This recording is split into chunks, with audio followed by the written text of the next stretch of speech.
Welcome back to our channel where we share updates and untold stories about Catherine, Princess of Wales, and her royal family. Today we bring you some news. Prince Harry heartbroken as Meghan Markle's secret baby revelations stuns royal family. He took the stand as a man who was filled with fury, rather than as a prince who would have done it appropriately.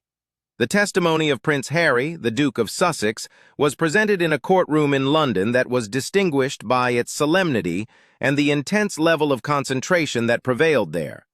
Reports indicate that his voice cracked, with an emotion that seemed to stem from a place that was far more fundamental than the legal grounds that were being presented and debated at the time.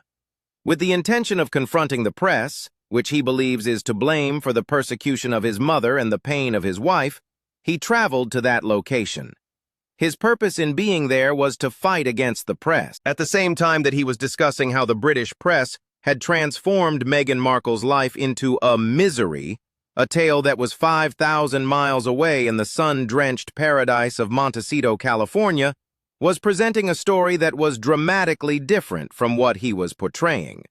While she was there, the Duchess herself was reportedly moving her focus away from her sadness and toward motherhood, actively preparing for a third child. This information comes from a variety of sources inside the society. The Gilded Cage and the Ghosts of Windsor is about the terrifying dynasty that existed at the time of King Harry and the events that transpired during his reign. At the same time that a brilliantly created private reality of exquisite pleasure and family harmony coexists with the public fiction of unimaginable pain that is being pursued with unyielding intensity, other things are also happening. As far as the present House of Sussex is concerned, this is the most fundamental contradiction, and it is a confused one. The separation is no longer merely a contradiction. Rather, it has matured into a chasm, a credibility gap that is so large that it threatens to swallow whatever part of their worldwide brand remains intact. The world is driven to investigate a fundamental issue during the time that Harry is involved in what he refers to as the battle of his life in the courts, a struggle that seems to be causing him to age at a shockingly rapid pace. The question is, which version is the genuine one? Is it possible that the tortured victim is crying on the stand? Or is it possible that the ecstatic Californian is dancing in her yard while the sun is shining? It is likely that the answer will not only decide the fate of a defiant duke and duchess, but it will also determine the stability of the monarchy that they have abandoned. This is something that is feasible. In a struggle between memory and the law, a prince defends himself against the press. This is a conflict that is not without its share of disagreements. As far as Prince Harry is concerned, the courtroom is not only a location where he may file a lawsuit. Rather, it is a theater of memory, a place where he can fight the battle that he feels his mother lost in the past. It is necessary to take this initial step in order to get a comprehensive comprehension of the crusade that Prince Harry is spearheading. Taking legal action against some of the most important media businesses in Britain is an uncommon course of action for a senior royal in this day and age. These are the steps that he has taken against the various media organizations. By acting in this manner, Harry is not only complaining, rather he is building a second career using it as a foundation. This is a full and entire rejection of the well-known and stoic expression of the late Queen Elizabeth II, which is as follows: never complain, never explain. He accuses journalists of adopting nefarious techniques, hacking, eavesdropping, and illegally violating his personal information. He describes this as a complete and total rejection of the phrase. In addition, he says that the journalists have breached his right to privacy in an unconstitutional way. The media has vehemently refused to recognize his charges, describing them as preposterous and untrue at the same time. On the other hand, the emotional and personal aspect of his evidence has the effect of almost totally overshadowing the content of the legal claims, which will be resolved by the judges and the jury. This is because the judges and the jury will be the ones to decide it. According to the accounts, A great number of individuals who were present in the courtroom were allegedly really astonished by his look. It seemed as if the once handsome and roguish prince had developed a state of haggardness at the age of 41. Wrinkles appeared on his forehead, and his eyes appeared to have been made smaller than they had been before. He seemed to be 10 years older than his actual age, according to the observation of a reviewer. In his appearance, he gave off the impression of being a guy who was visibly troubled by a burden that he had brought upon himself via his own deeds.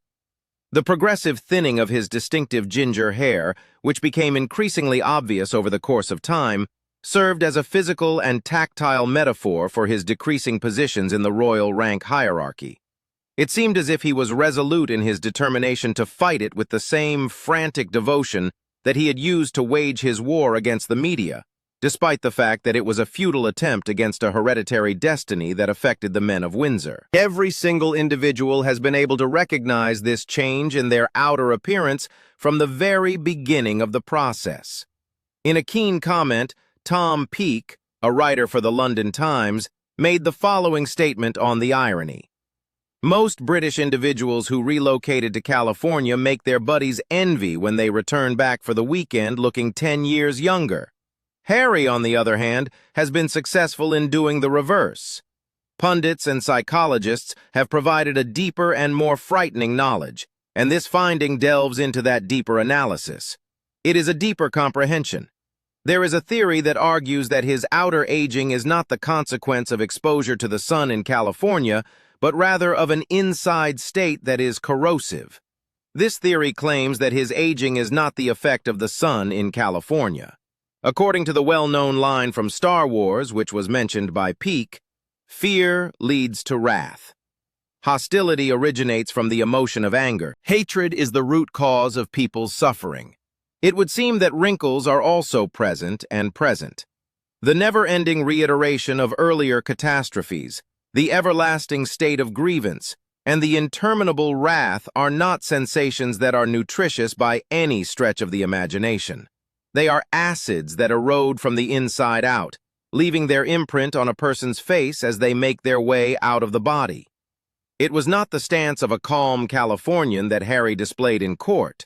Rather, it was the posture of a man who was stuck in a loop of anger, a ghost haunting the institutions that he professes to despise but cannot leave alone. Harry's scowling and pugilistic posture was not that of a Californian. His mother passed away in a tunnel in Paris in 1997, which is the foundation of his extremely personal fight, which has its roots in the fundamental anguish that he went through. The paparazzi and the press, who were responsible for establishing a market for their images, were also complicit in her death, according to his school of reasoning. They were responsible for generating a market for their photographs. The immutable organizing element of his adult life is this conviction, which was created in the furnace of adolescent sorrow. It is this concept that has become the foundation of his existence.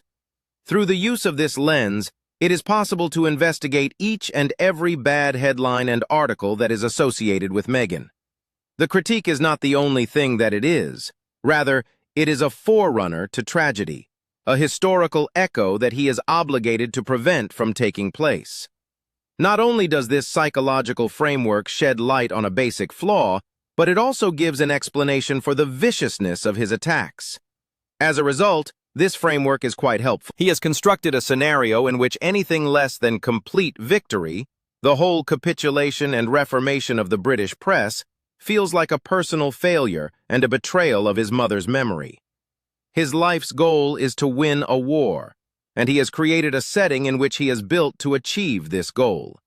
Through the framing of his life's objective as a struggle that he must win, he has produced this situation. It seems to be crushing him, and it is a burden that no man could ever imagine being able to carry for a reasonable amount of time. The illusion of selling happiness and claiming happiness is precisely what it is, the illusion of selling happiness. The Montecito illusion involves selling happiness. From their $14 million mansion in Montecito, Meghan is able to create a reality that is extremely distinct from the one that Harry is experiencing in London, where he is going through his phantom struggles. A world that is filled with effervescent happiness is the one that she shows to the public via the perfectly groomed Instagram posts and stunning video productions that she creates. Here, there is not a single trace of melancholy. Moments such as her dancing with her husband in their spacious garden, her laughing from ear to ear while giving friends broccoli wreaths, and her bouncing around Christmas trees are all examples of activities that are guaranteed to make your heart skip a beat.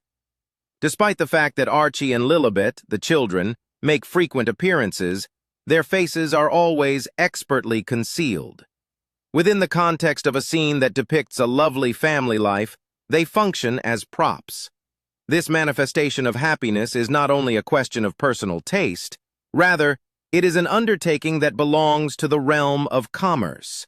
The brand Sussex Asset Portfolio utilizes it as the foundational component. In spite of this, it strikes a striking contrast to the narrative of victimhood that serves as the basis for their approach in the judicial and media spheres.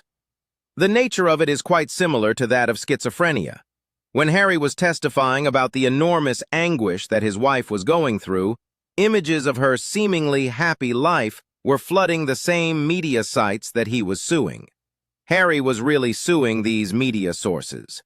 For someone who specializes in branding, the contradiction is a nightmare that they cannot tolerate.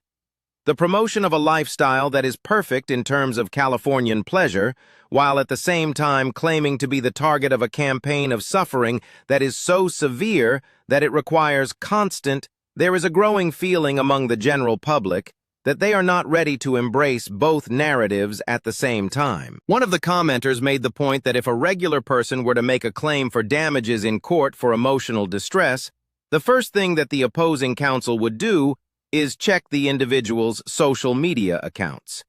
This is because the individual is likely to have experienced emotional anguish. If they were to get a feed that was full of photographs representing joyful and carefree moments, it would immediately lend credibility to the point that they are making. On the other hand, it would seem that the Sussexes are under the assumption that they are able to behave in a manner that is independent of these restrictions of logical coherence. A testament to the fact that Meghan's life is anything but a 24/7 misery is an Instagram account that she maintains. This portrayal represents a woman who is both successful and in authority, and who is working very hard to establish a previat. As a consequence of the sudden cancellation of her projects on Netflix, this contradiction reached its pinnacle conclusion. After getting poor feedback from 2 series and a Christmas special that was described as forging new terrain in mind-numbing dullness, the largest streaming service has reportedly made the decision to discontinue her animated show as well as future projects. This decision was made after the streaming giant received the comments. As a result of the devastating blow to her professional image, the Duchess was reportedly humiliated by the publicity. It was an unusual occurrence in which the reality of the market poked its head into the bubble that the Sussexes had constructed so carefully. It was a sign that their royal titles and the tale of their journey through hardship were not enough to guarantee that they would be successful in the commercial sector. The delivery of the substance itself was essential, but by all accounts, it was vital. The allegations that they are intending to have a 3rd child have emerged as a result of the professional disappointment that they have been going through during this time period.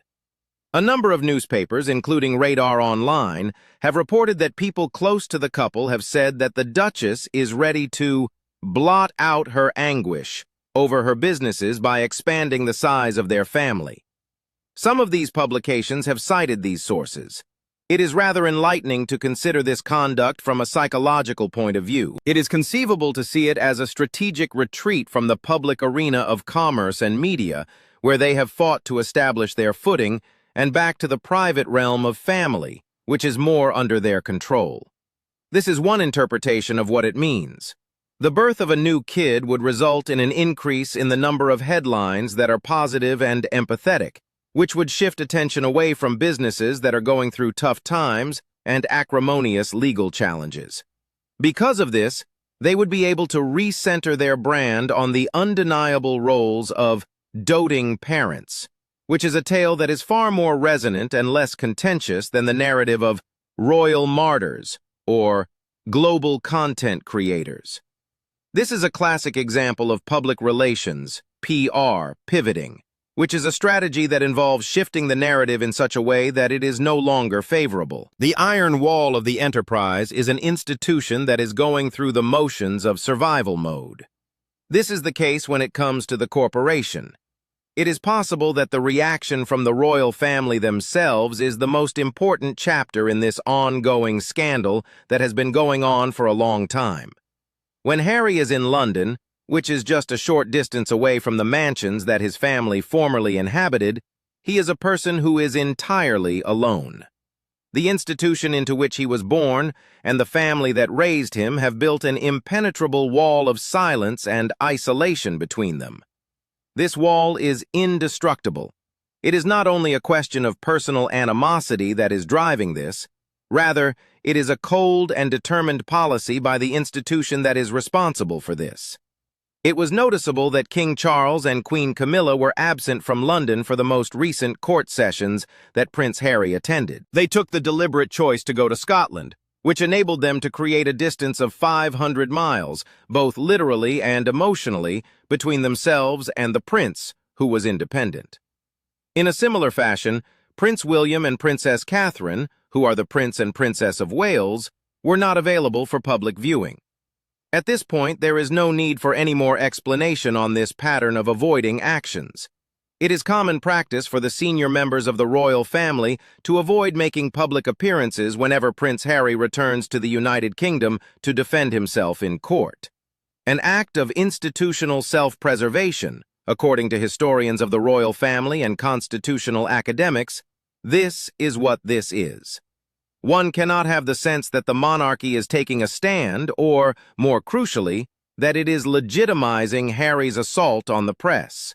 Both of these things are not possible. In spite of the fact that Harry is actively engaged in legal proceedings, any encounter, photograph, or public interaction that takes place between the King or the Prince of Wales and Harry would be seen as an unconscious endorsement. This covers any and all encounters with members of the public that take place while Harry is present. At the same time, there is a chance that it would entangle the crown in a political and legal battle, which would put the monarch's constitutionally mandated neutrality in jeopardy. One expert on the royal family has said that the presence of these individuals beside Prince Harry legitimizes him, and this is a legitimate statement.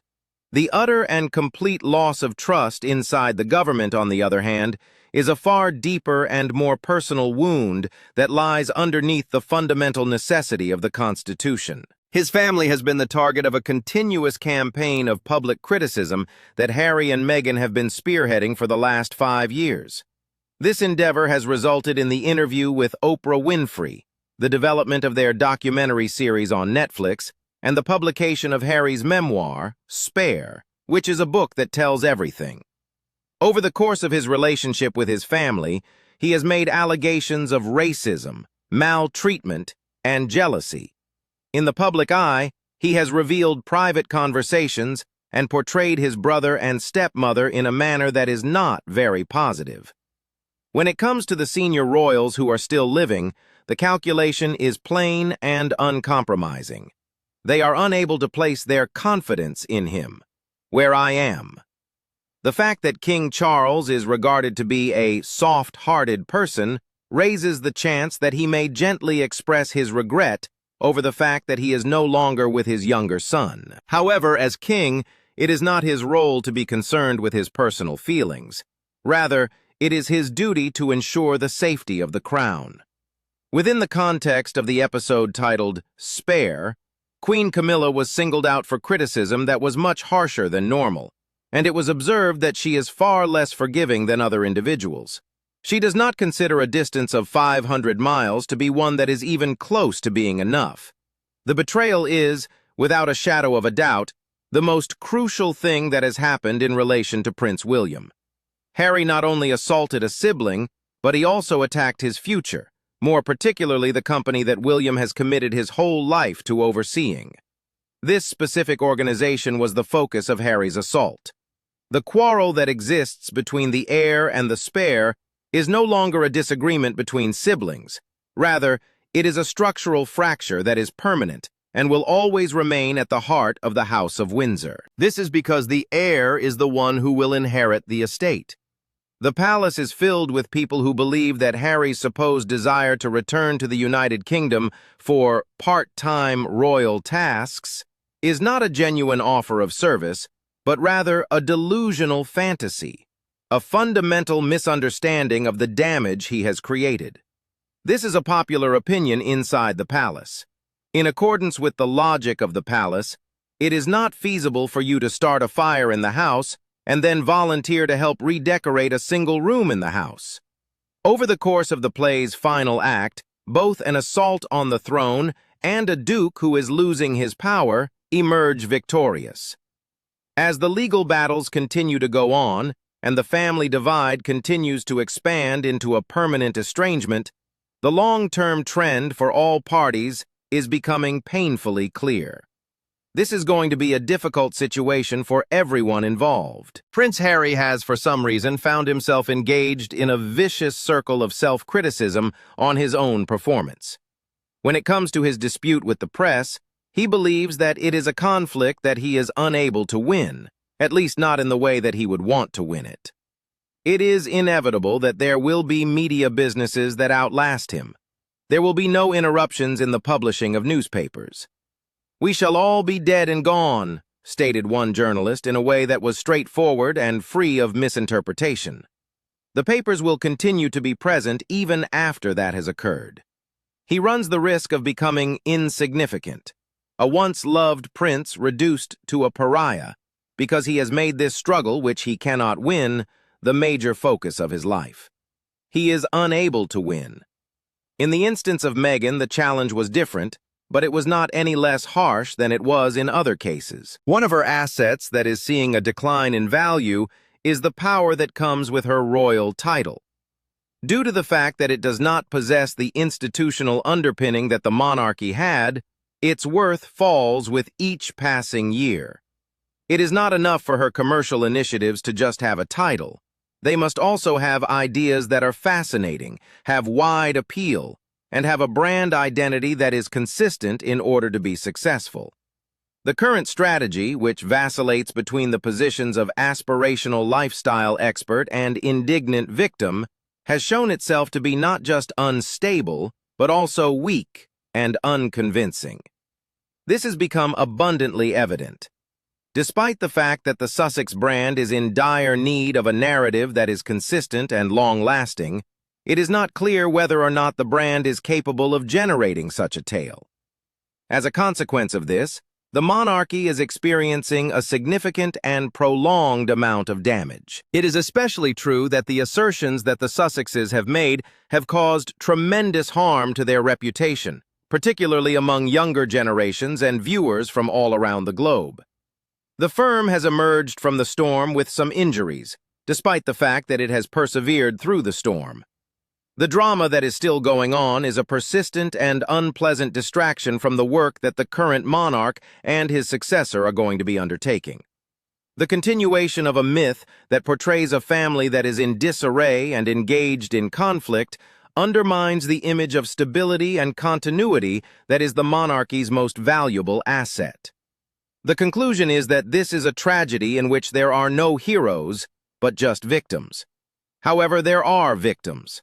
A schism has occurred inside the family unit as a whole. There has been a disturbance at a certain establishment. In addition, there is a prince who, although being tormented by the ghost of his mother, continues to fight a battle in a distant location. He seems to be oblivious to the idea that the person he is causing the greatest harm to is himself. A brutal and merciless winter has taken grip inside of his Montecito mansion, despite the fact that the sun may be shining brightly on the outside of the property. Despite the fact that people all around the world are keeping a close eye on the situation and waiting for it to happen, there is no sign that the thaw will take place anytime soon. Thank you for watching the video. Please let us know your thoughts, and goodbye for now.